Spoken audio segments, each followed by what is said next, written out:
Hello guys, আসসালামু আলাইকুম। আমি আবার নতুন করে নতুন একটা রেসিপি নিয়ে আবার আপনাদের সামনে হাজির হলাম। এই দেখো, সিমের বিচি বলে না, সিমের বিচি দিয়ে জিয়াল মাছ দিয়ে আমি ভাজি রান্না করেছি। কিভাবে রান্না করেছি? জিরা, পেঁয়াজ, রসুন, কাঁচামরিচ ভাজে তুলে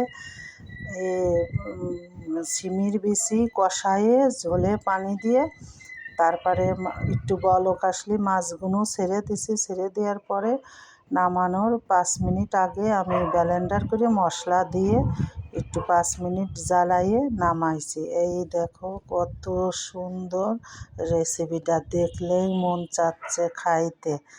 আপনারা বেশি বেশি খাবেন আর আপাকে ফলো শেয়ার দেবেন। খুদা হাফেজ।